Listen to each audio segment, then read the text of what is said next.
देवी और सज्जनों, बहनों और भाइयों, मैं डॉक्टर सर्वदानंद आर्य अपने चैनल सच आजकल से आपको संबोधित। देश की पार्लियामेंट में एक ऐसी उत्तेजनात्मक स्थिति पैदा हो गई कि समझ नहीं आ रहा कि देश किस तरफ जा रहा है। जानबूझकर या अनजाने में जबान फिसल गई या कहना ही यही चाहते थे। हमारे गृह मंत्री ने जो बयान दिया राज्यसभा के अंदर बाबा साहेब अंबेडकर जी के बारे में, उसकी जितनी भी निंदा की जाए बहुत। जब आप जवाब दे रहे थे विपक्ष की आलोचनाओं का, तो उस वक्त आपने एक बात कह दी कि ये जो अंबेडकर अंबेडकर अंबेडकर बार बार कहते हैं, यानी कांग्रेस की तरफ आपने उंगली उठाई और ये तो सारे विरोधी पक्ष कह रहे थे, पूरा इंडिया गठबंधन कह रहा था कि ये जो आप अंबेडकर अंबेडकर अंबेडकर का पाठ पढ़ते रहते हैं, यदि आपने थोड़ा सा ये भगवान की पूजा अर्चना के लिए या उनकी प्रशंसा में कह दिया होता तो शायद आपको 7 जन्मों का मोक्ष मिल जाता। अब मुझे नहीं पता इसके पीछे आपकी क्या भावना थी, तो एक बात पक्की है, इससे आपकी पार्टी को बड़ा भारी नुकसान हो गया, क्योंकि बाबा साहब वाकई दलितों के, वंचितों के, पिछड़ों के भगवान ही हैं। भगवान के पास आप क्या लेने जाते हैं? पूजा पाठ करते हैं, घंटी बजाते हैं, फल फूल अर्पण करते हैं, तो आप उनसे लेने की अपेक्षा करते हैं। और किसी ने भगवान को नहीं देखा। मैं कोई नास्तिकतावाद की बात नहीं कर रहा, पर तो ये वास्तविकता है कि भगवान जो है वो ठोस रूप में कहीं दिखाई नहीं देते जिससे कोई बातचीत करे।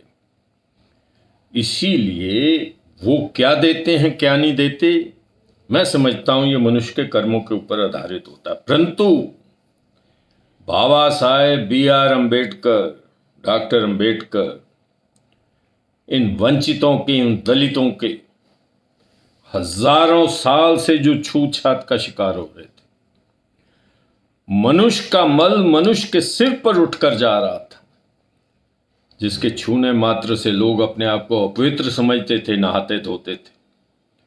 और स्थिति यह है कि आजादी के 75 वर्षों के बाद स्थिति काफी बदली है, परंतु इतनी नहीं बदली जितनी बदलनी चाहिए थी। लोग इन अछूतों को अभी भी बोल नहीं सकते, क्योंकि कानून बड़े सख्त हैं।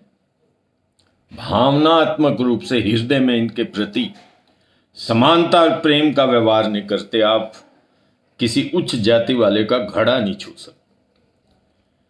और कभी कभी तो ऐसे दृश्य आ जाते हैं, ऐसी घटनाएं घट जाती हैं कि मानवता का सिर शर्म से झुक जाता। क्या आदिवासी के मुंह पर, मध्य प्रदेश में जो एक घटना हुई, आदिवासी के मुंह पर पेशाब किया उच्च जाति के व्यक्ति ने? कभी सुना है आपने किसी जिसको आप नीची जाति मानते हैं उन लोगों ने कभी उच्च जाति के मुंह पर पेशाब किया और ऐसी दुर्घटना होने के बाद शांति रह गई हो? सिर्फ उस व्यक्ति को नहीं, उसकी पूरी कम्युनिटी को उच्च जाति के लोगों के क्रोध का शिकार ना होना पड़ा हो। सैकड़ों उदाहरण है। आज भी घोड़ी के ऊपर नहीं चढ़ सकता एक दलित समाज का दूल्हा, कहीं जगह पर, सब जगह पर ऐसा नहीं। स्थिति बदली। आपकी सरकार ने भी प्रयत्न किए, पिछली सरकारों ने भी प्रयत्न किए, और दलितों की, वंचितों की, पिछड़ों की स्थिति सुधरी है।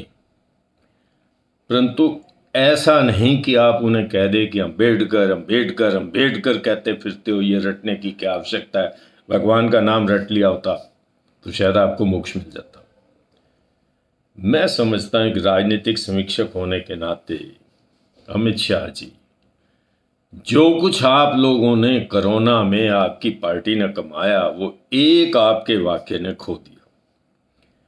मायावती जो दलित समाज की प्रतिनिधि मानी जाती थी राजनीति के अंदर, उनकी स्थिति कमजोर हो गई। दलित उनसे छिटकने लगे और वो आपकी पार्टी के प्रति आकर्षित थे। जो आपने मुफ्त राशन बांटा और कोरोना पीड़ितों की कुछ सहायता की, खास तौर पे दलित समाज की, उसका फल आपको मिला।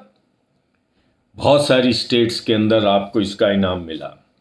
और यदि दलित का वोट भारतीय जनता पार्टी को मिलती तो भारतीय जनता पार्टी जीतती है। ये हमने हरियाणा में भी देखा, ये हमने महाराष्ट्र के अंदर भी देखा।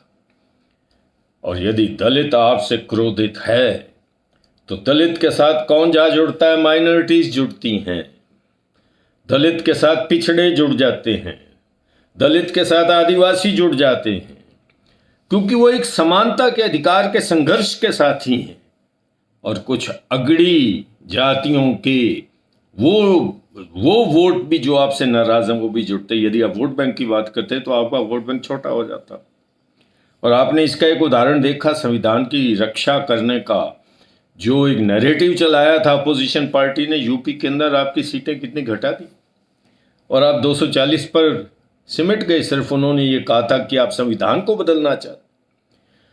अब अंबेडकर साहब के अगेंस्ट, बाबा साहब के अगेंस्ट ये कोई भी ऐसा वाक्य इस सब पर जलती पर घी का कार्य करेगा और दलित समाज के अंदर एक बात चली जाएगी। और प्रचारक तो हैं ही अपोजिशन पार्टी में, आप किसको कम प्रचारक मानते हैं? पूरी कांग्रेस पार्टी कमर कसे हुए।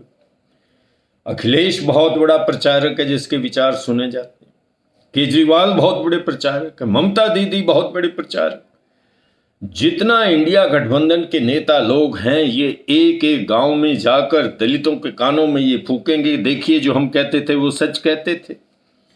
बीजेपी संविधान विरोधी है और संविधान को बनाने वाले जिन्होंने हमें मोक्ष दे दिया, इस जीवन के अंदर जिंदा रहते मोक्ष दिया, हमें जीने का अधिकार दिया, समानता का अधिकार दिया, वोट का अधिकार दिया, बाबा साहब के प्रति उनके ये विचार हैं।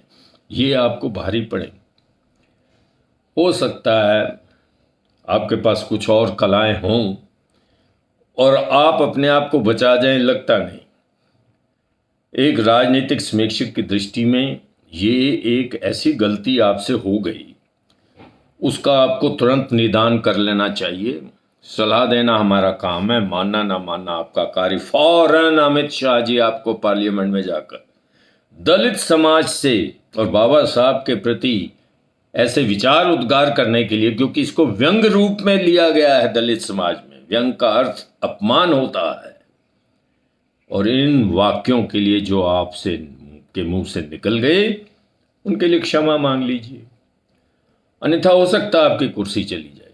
क्योंकि राजनीति में कोई किसी का सगा नहीं, सबको अपनी कुर्सी बचाने की बात होती है। यदि ऐसा माना गया, ऐसा आ गया, मैं ऐसा इसलिए कहता हूं, मैं भविष्यवक्ता हूं, भविष्य में क्या होगा पता नहीं, कि भारतीय जनता पार्टी को ऐसा लगा कि वोटों का बड़ा भारी नुकसान हुआ है और आगामी इलेक्शन जो सबसे पहले आने वाला वो दिल्ली का इलेक्शन है, उसके अंदर तो यह प्रचार कार्य आरंभ हो ही गया आपका, आपके विरुद्ध, आपकी पार्टी का। और आप संविधान विरोधी हैं, आप बाबा साहब विरोधी हैं, आप दलित विरोधी हैं, आप वंचित विरोधी हैं, आप पिछड़ा वर्ग के विरोधी हैं, इस प्रकार की बातें आ गई तो मैं समझता हूं बड़ा भारी नुकसान होगा।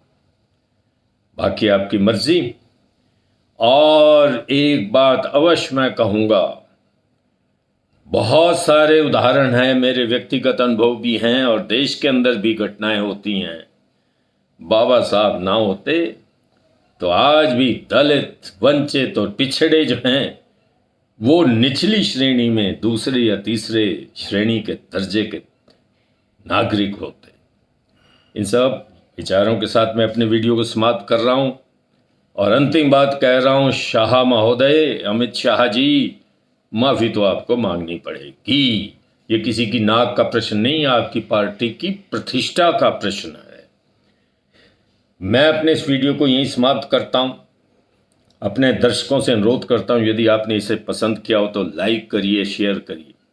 ये बार बार कहने की बात नहीं है, क्योंकि आपके जितने अधिकांश 90% दर्शक वीडियो को पढ़ लेते हैं, सुन लेते हैं, परंतु उसके बाद उसको सब्सक्राइब नहीं करते।